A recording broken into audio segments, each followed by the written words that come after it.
ನಾಡಿನ ಅರಣ್ಯ ಕಾಯ್ದೆ ಇದೆಯಲ್ಲ ಅದು ತುಂಬಾನೇ ಕಠಿಣವಾಗಿದೆ.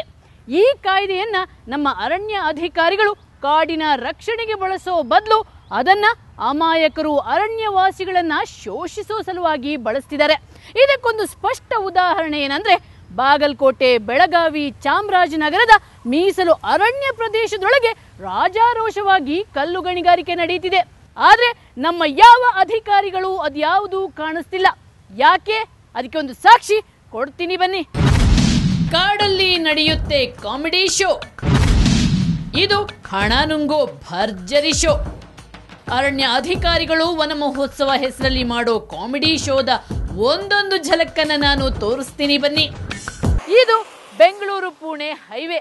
ಇಲ್ಲಿ ಯಾವಾಗ ಕಾಮಗಾರಿ ಮುಗಿಯಿತೋ ಆವಾಗಲೇ ಅರಣ್ಯ ಇಲಾಖೆಯವರಿದ ಸುತ್ತಲೂ ಕೂಡ ಗಿಡ ನೆಡುವ ಕಾರ್ಯಕ್ರಮ ಮಾಡಿದ್ದಾರೆ. ಇವರು ಗಿಡ ನೆಟ್ಟ ಪ್ರಕಾರ ಇಲ್ಲೆಲ್ಲ ಗಿಡಗಳು ದೊಡ್ಡದಾಗಿ ಹಣ್ಣು ಹಂಪಲು ಬಿಟ್ಟು ತಿಂದು ತೇಗಬೇಕಿತ್ತು. ಆದರೆ ನಮ್ಮ ಅರಣ್ಯ ಇಲಾಖೆಯವರು ನೆಟ್ಟ ಗಿಡ ಯಾವ ಸ್ಥಿತಿಯಲ್ಲಿದೆ ಅನ್ನೋದಕ್ಕೆ ತೋರಿಸ್ತೀನಿ ಬನ್ನಿ. ಉದ್ದಕ್ಕೂ ಇದೇ ಪರಿಸ್ಥಿತಿ. ಈ ಹೈವೇಯ ಎರಡೂ ಇಕ್ಕೆಲೆಗಳಲ್ಲಿ ನೀವು ನೋಡ್ತಾ ಹೋದ್ರೆ ಒಂದೇ ಒಂದು ಮರನ ನೀವು ಕಾಣಕ್ ಸಾಧ್ಯ ಇಲ್ಲ. ಇಂಥ ಕೋಲು ಎಲ್ಲೋ ಒಂದೆರಡು ಎಲೆನ ಇಟ್ಕೊಂಡ ಗಿಡಗಳನ್ನ ಮಾತ್ರ ನೋಡಲು ಸಾಧ್ಯ. ಆದ್ರೆ ಈ ಹೈವೇಲಿ ಗಿಡ ನೆಡಕ್ಕೆ ಕೋಟ್ಯಾಂತರ ರೂಪಾಯಿ ಸರ್ಕಾರದ ಹಣ ಖರ್ಚಾಗಿದೆ.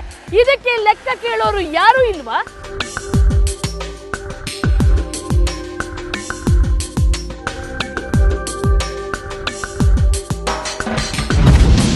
ಚಿಕ್ಕಬಳ್ಳಾಪುರದಲ್ಲೂ ಚಮಕ್. ನೋಡಿ, ಇಲ್ಲಿ ಗಿಡಗಳನ್ನ ಸಾಲಾಗಿ ನೆಟ್ಟಿದ್ದಾರೆ. ಆ ಗಿಡಗಳಲ್ಲಿ ಸತ್ತು ಹೋದ್ರೆ ಇವರು ಗಿಡ ನೆಟ್ಟ ಸ್ಟೈಲ್ ನೋಡಿ. ಇಲ್ಲಿ ಈ ರೀತಿ ಒಂದು ಗಿಡನ ಇಟ್ಟು ಹೋಗಿರ್ತಾರೆ. ನೆಡೋದೂ ಇಲ್ಲ, ನೆಡೋಕ್ಕೂ ಇವ್ರಿಗೆ ಕಷ್ಟ ಆಗ್ಬಿಟ್ಟಿದೆ. ಈ ರೀತಿ ಗಿಡನ ಸಾಲಾಗಿ ನೀವು ನೋಡ್ತಾ ಹೋದ್ರೆ ಅದೇ ರೀತಿ ಇಟ್ಬಿಟ್ಟಿದ್ದಾರೆ. ಈ ಗಿಡ ಕೂಡ ನೀರಿಲ್ಲದೆ ಏನೂ ಇಲ್ಲದೆ ಒಣಗಿ ಹೋಗ್ಬಿಟ್ಟಿದೆ ನೋಡಿ. ಇನ್ನು ಸ್ವಲ್ಪ ದಿನಕ್ಕೆ ಈ ಗಿಡನೂ ಸತ್ತು ಹೋಗ್ಬಿಡುತ್ತೆ. ಇಂಥ ದೃಶ್ಯಗಳನ್ನು ನೀವು ರಾಜ್ಯಾದ್ಯಂತ ನೋಡಬಹುದು. ಹೊರನೋಟಕ್ಕೆ ಇದು ಸಿಲ್ಲಿ ಅನ್ಸುತ್ತೆ. ಆದ್ರೆ ವನ ಮಹೋತ್ಸವ, ಗಿಡಗಳ ಪೋಷಣೆ ಪಾಲನೆ ಹೆಸರಲ್ಲಿ ಸರ್ಕಾರ ಬಿಡುಗಡೆ ಮಾಡೋ ಅನುದಾನದ ಪ್ರಮಾಣ ನೋಡಿದ್ರೆ ನೀವೇ ಬೆಚ್ಚಿ ಬೀಳ್ತೀರಾ.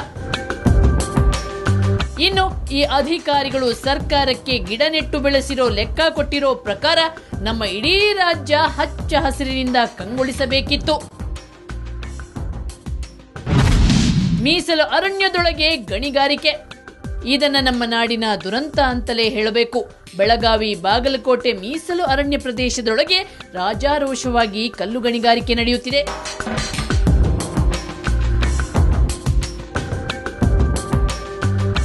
ಕಲ್ಲು ಗಣಿಗಾರಿಕೆ ನಮ್ಮ ರಾಜ್ಯದೊಳಗೆ, ನಮ್ಮ ಬೆಳಗಾವಿ ಜಿಲ್ಲಾದೊಳಗೆ ಬದಾಮಿ, ಬಾಗಲಕೋಟೆ, ಆಮೇಲೆ ನಮ್ಮ ಸವದತ್ತಿ, ಇನ್ನು ಬೆಳಗಾವಿ, ಇದನ್ನೆಲ್ಲ ರೇಂಜ್ ನೋಡಿದರೆ ಭಾಳ ಕೋಟ್ಯಾಂತರ ರೂಪಾಯಿದ ಕಲ್ಲು ಗಣಿಗಾರಿಕೆ ನಡೀತಾ ಇದೆ. ಅದರ ಮುಖಾಂತರ ನಾವು ದಾಖಲೆಯೂ ಕೂಡ ಒಂದಷ್ಟು ಅಧಿಕಾರಿಗಳು ತಿಳಿಸಿದ್ರು ಕೂಡ ಅದರ ಬಗ್ಗೆಯೂ ಯಾವುದೇ ಇದೆ. ಮೀಸಲಾದಂಥ ಅರಣ್ಯ ಪ್ರದೇಶದಲ್ಲಿ ಅಲ್ಲೇ ಪ್ಲಾಂಟೇಶನ್ ಮಾಡುವಂಥ ಸ್ಥಾನಿಕದಲ್ಲಿ ಅರಣ್ಯ ಕಲ್ಲು ಗಣಿಗಾರಿಕೆ ನಡೀತಾ ಇದೆ. ಖರೆ ಅಧಿಕಾರಿಗಳೇ ಸುಮ್ಮಿಕೊಳ್ತಿದ್ದಾರೆ. ಅದು ಏನು ಗೊತ್ತಾಗ್ತಾ ಇಲ್ಲ ಜನಕ್ಕೆ. ಇಲ್ಲಿ ಕಲ್ಲು ಗಣಿಗಾರಿಕೆ ನಡೆಯುತ್ತಿದೆ ತಡೀರಿ ಅಂತ ಅರಣ್ಯಾಧಿಕಾರಿಗಳಿಗೆ ಎಷ್ಟೇ ಬೇಡಿಕೊಂಡ್ರೂ ಅವರು ಕ್ರಮಕ್ಕೆ ಮುಂದಾಗುತ್ತಿಲ್ಲ. ಬದಲಾಗಿ ಗಣಿಗಾರಿಕೆ ನಡೆಸುವವರ ಜೊತೆಯೇ ಕೈ ಜೋಡಿಸಿ ನಾಡಿನ ಸಂಪತ್ತಿಗೆ ಕುತ್ತು ತರ್ತಿದ್ದಾರೆ.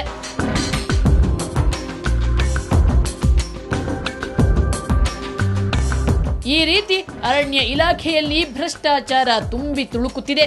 ಆದ್ರೆ ಈ ಭ್ರಷ್ಟರನ್ನ ಜಾತಿ ಪ್ರೀತಿ, ಕಮಿಷನ್ ಲೆಕ್ಕಾಚಾರದ ಮೇಲೆ ರಕ್ಷಿಸಲಾಗುತ್ತಿದೆ. ಇದು ನಿಜವಾಗ್ಲೂ ಅಪಾಯಕಾರಿ ಬೆಳವಣಿಗೆ. ನೋಡಿದ್ರಾ ಸ್ನೇಹಿತರೆ, ಇದು ನಮ್ಮ ಅರಣ್ಯ ಅಧಿಕಾರಿಗಳು ಕಾಡಿನ ರಕ್ಷಣೆ ಹೆಸರಲ್ಲಿ ಮಾಡ್ತಿರುವಂತಹ ಭಕ್ಷಣೆಯ ಕತೆ.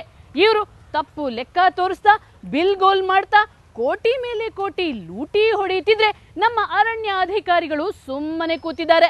ಇನ್ನು ಲೆಕ್ಕದಲ್ಲಿ ಪಕ್ಕಾ ಎನಿಸಿಕೊಂಡಿರುವಂತಹ ಸಿಎಂ ಸಿದ್ದರಾಮಯ್ಯ ಅವರ ಗಮನಕ್ಕೆ ಇದೆಲ್ಲ ಬಂದಿಲ್ವಾ? ಹಾಗಾಗಿ ಸಿಎಂ ಸಿದ್ದರಾಮಯ್ಯ ಅವರು ಮುತುವರ್ಜಿ ವಹಿಸಿ ಈ ಭಾರೀ ಹಗರಣದ ತನಿಖೆಯನ್ನ ನಡೆಸಬೇಕು. ತಪ್ಪಿತಸ್ಥರ ವಿರುದ್ಧ ಕಠಿಣ ಕ್ರಮ ಕೈಗೊಳ್ಳಬೇಕು. ಇದು ಈ ಹೊತ್ತಿನ ಕವರ್ ಸ್ಟೋರಿ. ಮುಂದೊಂದು ಸ್ಫೋಟಕ ಸುದ್ದಿಯೊಂದಿಗೆ ಮತ್ತೆ ಶುಕ್ರವಾರ ಬರ್ತೀನಿ.